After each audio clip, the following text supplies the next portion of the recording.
Bienvenue dans Casque Ting. Chaque histoire mérite d'être entendue. Chaque vie compte. Ferme les yeux. Mets ton casque.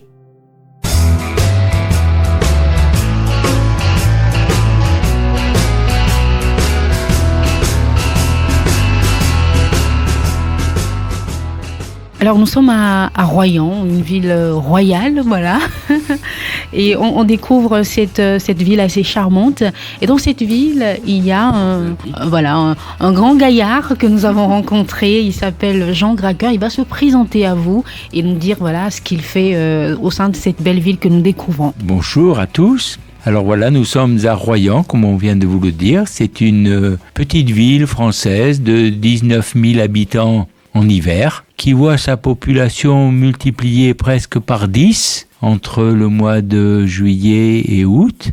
Nous sommes au bord de l'océan Atlantique, nous avons de jolies plages, ce qui fait que ça attire les gens des grandes villes comme Paris ou Bordeaux qui viennent y passer leurs vacances, et même des touristes étrangers, des Anglais, des Hollandais, des Belges, des Allemands. Voilà, c'est une ville très agréable qui a eu le grand malheur d'être complètement détruite pendant la Seconde Guerre mondiale suite à un bombardement qui a été fait un peu par erreur, mais qui malheureusement a détruit la ville et tué un bon nombre d'habitants. Et cette ville ensuite a été reconstruite, ce qui fait que nous, qui appartenons à la génération suivante, eh bien nous avons bénéficié d'une ville claire, propre, moderne et nouvelle. Les anciens, qui ont tendance à disparaître aujourd'hui, regrettent le Royan d'avant-guerre, mais aujourd'hui nous vivons avec celui qui est à notre disposition. Et c'est pour ça que nous vous parlons d'un centre protestant qui a un joli temple, qui est clair, qui a une bonne acoustique, qui est spacieux, et où la communauté protestante, et même les Royanais, quand il y a un événement particulier, aiment se retrouver. Je suis né à Bordeaux. Bordeaux, c'est à 120 km d'ici, dans une famille protestante depuis plusieurs générations. Ma mère était protestante, mais mon père était catholique. Ma mère était de la région charentaise, mon père était breton, mais dans ma famille, il y avait une tradition, comme dans beaucoup de familles françaises, c'était les femmes qui imposaient la religion à la famille parce que c'était elles qui élevaient les enfants et donc qui supervisaient leur éducation religieuse. Et mon père s'est laissé faire, si on peut dire. Et donc mon père est devenu protestant. Et donc j'ai été élevé dans une famille où j'avais une mère protestante, mais aussi une grand-mère et un grand-père qui étaient des membres de la communauté protestante bordelaise. Alors j'ai fait ma première communion, comme tout le monde. Je suis allé à l'école du dimanche, première communion. Puis à ce moment-là, j'étais engagé dans les mouvements de jeunesse de l'église. D'abord un groupe de catéchumènes, après j'ai fait du scoutisme, louveteau, éclaireur, chef de patrouille, chef de troupe, etc. J'ai abandonné ça un petit peu quand mes études terminées. Je suis parti d'abord aux États-Unis, puis après au Cameroun pendant 2 ans où j'ai fait mon service militaire, où j'étais enseignant entre Douala et Yaoundé, dans une petite ville qui s'appelait Libamba, au collège évangélique de Libamba. La sœur de ma mère était une missionnaire protestante du DEFAP, on dit aujourd'hui, on l'appelait ça autrefois la Société des Missions au Cameroun. Et puis, il faut dire que pendant un certain nombre d'années, j'ai été pris par le travail, j'avais 2 enfants à élever, ma femme aussi travaillait, j'avais pas beaucoup de temps. Pour dire les choses simplement, j'avais très peu de temps pour l'église. Donc, je venais de temps en temps. J'avais une mère qui était très active dans l'église. Elle était à la retraite, elle était membre du conseil presbytéral. En gros, elle s'occupait des affaires de l'église pour le reste de la famille. Et puis, vers 2009-2010, j'ai été à la retraite. Et alors là, il y avait un pasteur d'origine américaine ici. Et avec ma femme, qui est aussi américaine, nous sommes venus au culte. Et comme très souvent, le pasteur est venu vers moi et il m'a dit, au bout de quelques fois où j'étais venu, il m'a dit « Tu ne voudrais pas faire partie du conseil presbytéral, il va bientôt y avoir des élections. » Alors, c'est vers 2012. Et donc en 2012, j'ai été élu au conseil presbytéral et je suis devenu le secrétaire du conseil, secrétaire archiviste. Et puis bien entendu, quand on est membre du conseil, on participe à toutes les décisions, tous les échanges, toutes les discussions. Suite à ça, les 4 années ont passé et le pasteur est parti. Non, il est parti en 2017. En 2016, il y a l'ancien président du conseil est parti, le trésorier est parti, ils avaient fini leur mandat, et on a dit, on n'a plus de président, on n'a plus de trésorier,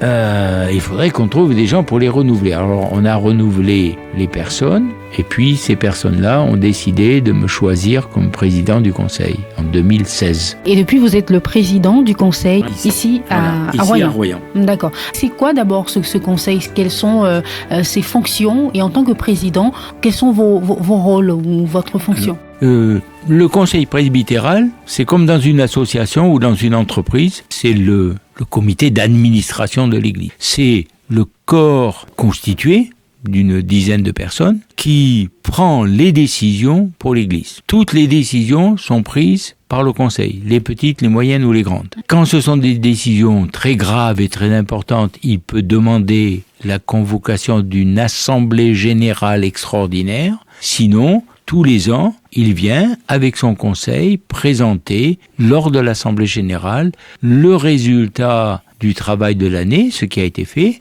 et qui est voté par l'assemblée générale, qui renouvelle sa confiance ou pas. D'un point de vue financier, c'est aussi le conseil presbytéral, ça c'est le travail du financier, qui tient les comptes et qui tient le budget. Parce que chaque année, j'en ai pas parlé tout à l'heure, mais c'est très important, chaque année, l'Église s'engage à verser une certaine somme à l'Église centrale qui paie les pasteurs et qui paie les études des prochains pasteurs. On appelle ça la cible. Alors, pour donner une idée, l'église protestante de Royan, cette petite église, s'est engagée, la dernière fois, à payer encore 68 000 € pendant l'année. Et c'est difficile. Parce qu'on n'a d'argent que l'argent qui est donné par la communauté et on ne peut pas forcer les gens à donner ce qu'ils ne veulent pas donner. Le don est libre. Alors on les incite, on écrit des lettres, on fait des discours, mais ensuite ils donnent ce qu'ils donnent. Jean Gracker, je voudrais savoir à quel moment vous avez eu, on va dire, un peu cette rencontre personnelle. Parce que depuis que nous sommes à Royan, c'est une phrase que j'entends beaucoup et en tout cas qui, moi, me parle parce que je trouve que la foi, elle est personnelle. Et j'ai entendu de la bouche de certains paroissiens, on ne peut pas forcer la foi. Et vous, comment vous la vivez, votre foi? C'est difficile de répondre. C'est vrai que c'est quelque chose de personnel. Quand j'étais jeune, enfant et puis jeune homme, je me posais pas trop de questions. Je me posais pas trop de questions tout simplement parce que je croyais que j'avais les réponses. Bon, Dieu existait, il s'occupait de nous, il fallait suivre l'enseignement qu'on m'avait donné, il y avait cette belle histoire du christianisme. Et puis j'ai traversé une période de ma vie où je remettais en cause intérieurement ces questions-là en disant, est-ce que c'est vrai? Est-ce que c'est pas vrai? Est-ce que Dieu existe vraiment? Est-ce qu'il s'occupe de moi? Quelle est la nature de ce Dieu mystérieux, invisible? Des questions très difficiles qui se posent à chacun d'entre nous, à tout moment. Et des questions auxquelles, finalement, on n'est pas obligé de répondre. Et puis, j'ai découvert aussi autre chose dans ma vie, et dans la vie de la communauté, c'est que le prochain, tu aimeras ton prochain comme toi-même. Le prochain, finalement, c'est celui qui vous est proche. D'ailleurs, les Anglais, pour employer le mot prochain, ils emploient le mot neighbor, qui est le voisin. Le voisin, il est très facile d'aimer ou de détester les Chinois qui sont à 12 000 kilomètres. Ça ne change rien à votre vie. Mais il faut aimer son voisin et celui que Dieu met sur votre route à tout moment. Et moi, ça, j'ai trouvé ça bien. Mon engagement dans l'Église, c'est d'abord un humanisme. C'est une façon d'être avec les autres, avec une communauté, de vivre quelque chose ensemble, de les soutenir, parce que j'y trouve un certain plaisir, j'y trouve une certaine joie. Cette église, c'est devenu pour moi une deuxième famille, et je m'y sens bien. Des fois, il arrive qu'on se dispute, ou on n'est pas d'accord. Je vous dirai peut-être secrètement l'objet de notre grande dispute il y a quelques années, mais finalement, on se pardonne aussi, parce que c'est ça l'essentiel, c'est aimer les autres, les pardonner comme ils vous pardonnent, c'est ça, et qu'on trouve dans le Notre Père, et on s'y épanouit. Et puis, avoir, quand on est à la retraite, avoir le sentiment qu'on utilise son temps, peut-être de façon utile, au moins pour certains. Et puis Dieu fera ce qu'il voudra, s'il est là. Et s'il n'est pas là, ça ne changera rien, parce que c'est ici que je suis, et donc c'est ici que j'avise et que je vis, et que j'agis. Et donc, voilà ce qui emplit ma vie aujourd'hui. Est-ce que vous avez un verset particulier ou une chanson particulière que vous aimez? Oh, il y en aurait trop. Il y a beaucoup de cantiques que j'aime bien. Pour dire les choses rapidement, un cantique que j'aime beaucoup, qui est d'abord j'aime la musique, qui est de Handel, qui est « Seigneur, dirige et sanctifie toute la vie de ses enfants ». Seigneur, dirige et sanctifie toute la vie de ses enfants. On chantait ça à chaque fois qu'on prenait un engagement dans l'église. Et puis, comme verset biblique, j'aime bien ce verset, un verset de l'Ecclésiaste, mais là je m'en souviens plus très exactement. C'est « Profite de ta jeunesse avant que les jours mauvais n'arrivent et que tu te diras « Je n'ai plus de plaisir à les vivre ». On ne sait jamais quand est-ce que ces jours mauvais arriveront, donc il faut vivre sa vie sous le regard de Dieu, auprès des autres. Et je crois qu'il n'y a pas plus grande joie et pas plus grand bonheur que d'essayer de le transmettre aux autres et de vivre heureux parmi ses contemporains. Est-ce qu'il y a une histoire que Jean Gracker voudrait partager avec nous, peut-être une histoire méconnue, une histoire, c'est vrai que si elle est secrète, on ne pourra pas la partager, mais une histoire que lorsque vous en rappelez, vous souriez, mais qui a trait à votre chemin de Damas, comme Paul peut-être l'a eu. Non, je n'ai pas d'histoire particulière comme ça, mais je vais partager avec vous un événement qui a eu lieu ici, il y a quelques années, qui a été un événement à la fois heureux et douloureux. Il y a 4 ans maintenant, j'étais juste élu comme président. La loi de la République avait changé, la loi de l'Église avait aussi changé, et nous avons reçu une lettre d'un jeune homme qui disait « Je souhaite voir mon mariage béni par l'Église ». Vous allez me dire, jusque-là, il n'y a rien de nouveau, rien de très original. Mais ce jeune homme venait de se marier avec un autre homme. La République française avait accepté le mariage, on va dire, unisexe, entre 2 hommes ou entre 2 femmes, quelques années avant. Et l'Église protestante qui avait fait une enquête auprès des communautés, et les différentes communautés avaient dit pourquoi pas, mais on n'est pas encore prêt, c'est encore trop difficile à vivre, il y a beaucoup de gens qui sont contre, ça va créer des difficultés dans l'Église. Et finalement, l'Église a dit si le conseil est d'accord et si le pasteur est d'accord, eh bien l'Église aura la permission de bénir un mariage entre 2 hommes ou entre 2 femmes. Donc nous avons reçu cette demande. On a reçu les personnes. On a décidé avec le pasteur qu'elles étaient sincères, que c'était pas pour faire un scandale, pour défrayer la chronique, que c'était bien des protestants qui avaient suivi les enseignements de l'Église, qui avaient suivi leur communion ici. Et après grande réflexion, le pasteur a dit « Eh bien, si le conseil est d'accord, je bénirai ce mariage ». Le conseil a tenu une longue réunion.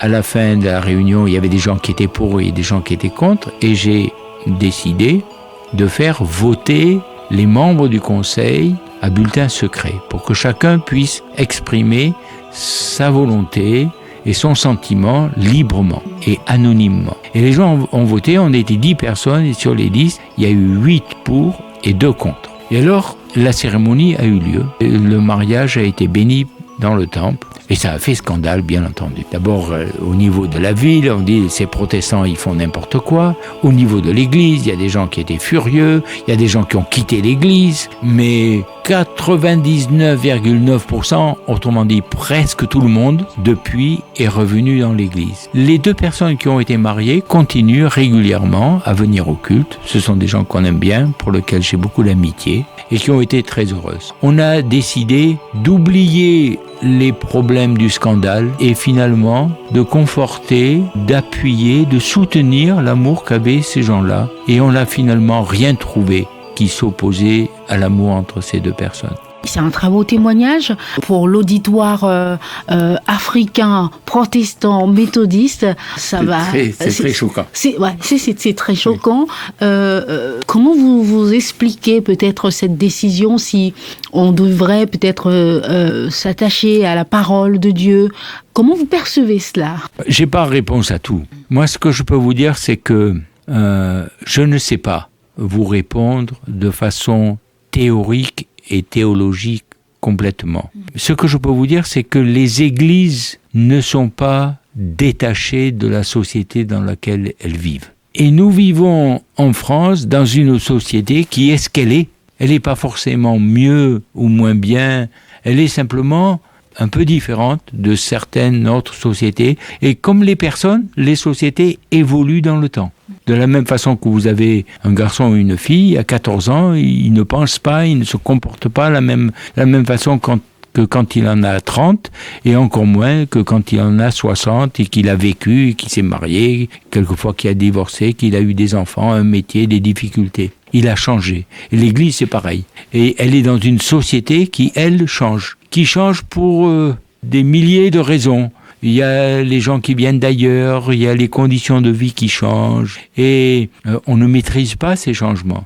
Et pour rester dans l'air du temps, comme on dit, pour être à l'écoute de cette société, eh bien ces choses-là ont changé. On peut aussi bien respecter, c'est-à-dire avoir du respect pour les gens qui pensent différemment, et en même temps soutenir les gens qui veulent que les choses changent. Je ne dis pas que ça soit une très bonne chose. Je n'en sais rien. On a pris cette décision à ce moment-là parce qu'elle nous semblait la moins mauvaise ou la meilleure. Et puis, peut-être que dans 10 ou 15 ans, les choses auront changé à nouveau d'une autre façon.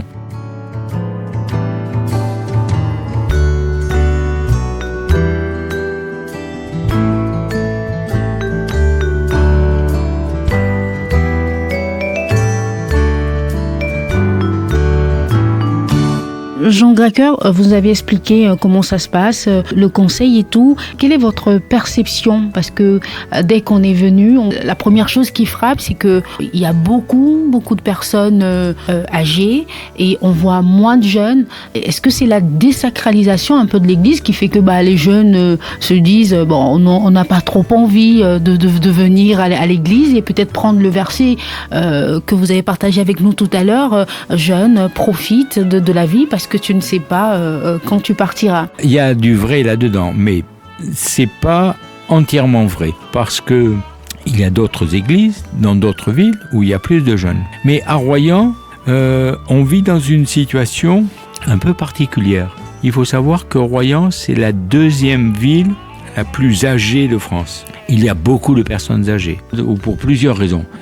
D'abord parce que c'est une ville tranquille, agréable, où les personnes âgées qui viennent d'ailleurs sont heureuses de venir prendre leur retraite, en tout cas celles qui ont assez d'argent pour acheter une maison, etc., parce que les choses sont devenues très chères. Deuxièmement, c'est une ville où il y a très peu d'industrie, il y a peu d'emplois, donc les jeunes, s'ils veulent travailler, eh bien ils partent. Les jeunes familles, elles partent dans des villes plus grandes, à La Rochelle, à Poitiers, à Bordeaux, ou à Paris, ou ailleurs, à Nantes, à Lyon, pour trouver du travail.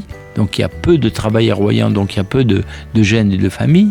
Et comme il y a peu de jeunes et de jeunes familles, il n'y a pas non plus d'établissement supérieur.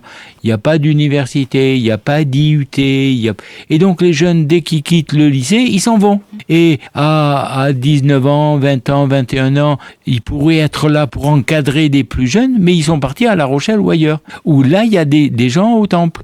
Et même, on prend par exemple notre pasteur, elle a 2 enfants. Eh bien, ces 2 enfants ne sont pas là. Parce qu'il y en a un qui est à La Rochelle, l'autre qui est Saint-Jean d'Angély, et qui font des études et qui ont des activités dans l'église, mais pas à Royan, parce qu'ils sont partis. Si vous avez un message à lancer aux auditeurs qui nous écoutent, quelle serait votre exhortation et puis ce que vous espérez un peu de ce projet d'échange, puisque vous êtes le président du conseil presbytéral, vous avez autorisé ce projet. Qu'est-ce que vous attendez de ce projet ? J'attends à la fois peu et beaucoup. On n'avait pas de but particulier. Il se trouve que depuis maintenant 4 ans ou 5 ans, nous avons un pasteur d'origine béninoise. Alors ça a été à la fois une joie et une difficulté. La joie, c'était d'avoir un pasteur, parce que nous n'avions pas de pasteur quand elle est arrivée, depuis 1 an et demi. Ça a été une difficulté, d'abord parce qu'elle a eu des difficultés, une sorte de choc culturel, qui fait qu'elle est rentrée dans une période de dépression pendant un certain nombre de mois.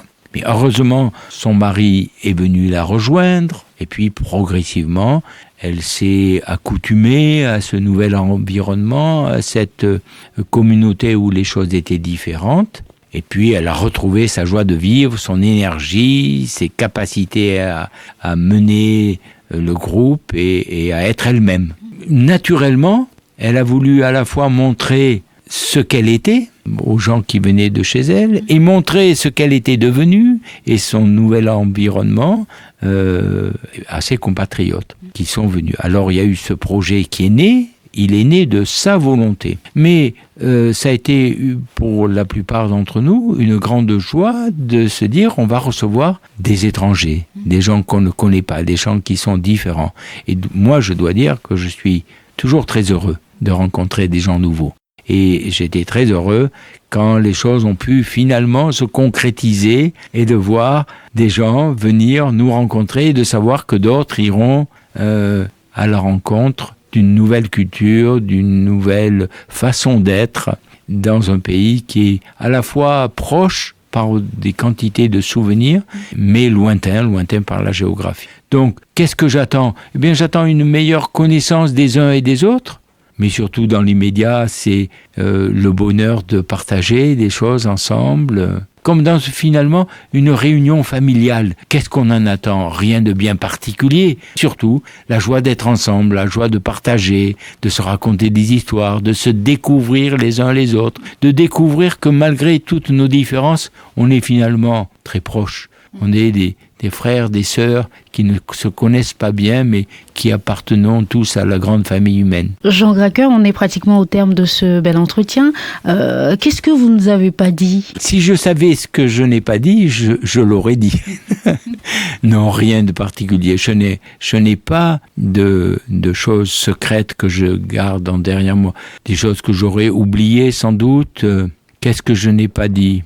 Mon désir de voir les choses évoluer, essayer de participer à la vie non seulement de l'Église, mais de la communauté, de la ville dans laquelle je vis. On a pu négocier d'être reçu par le maire de la ville, qui a pourtant bien d'autres choses à faire, mais c'est ça, faire partie d'une communauté humaine où on trouve sa place et avoir le plaisir de partager des choses avec ses contemporains. Une phrase que vous aimez partager, qui peut-être dès le matin vous donne un petit boom, ou même le soir, qui vous permet de vous endormir tranquillement. Je me nourris à la fois de ce que je lis, j'aime beaucoup la lecture, des rencontres que je fais. J'ai été un prof toute ma vie. Et le métier essentiel d'un professeur, c'est transmettre des connaissances. Mais quand il transmet des connaissances aux autres, sans le savoir,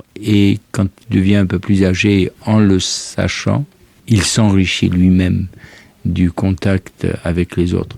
Finalement, c'est ça le grand secret. C'est que quand on va au-devant des autres pour leur apporter quelque chose, on s'aperçoit après coup que c'est eux qui vous ont aussi enrichi en même temps. Merci Jean Gracker, c'était un plaisir.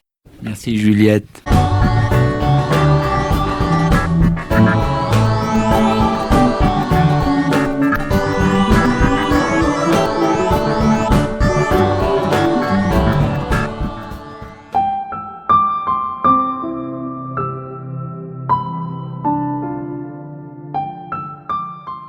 Chaque histoire mérite d'être entendue. Chaque vie compte. Casque Ting.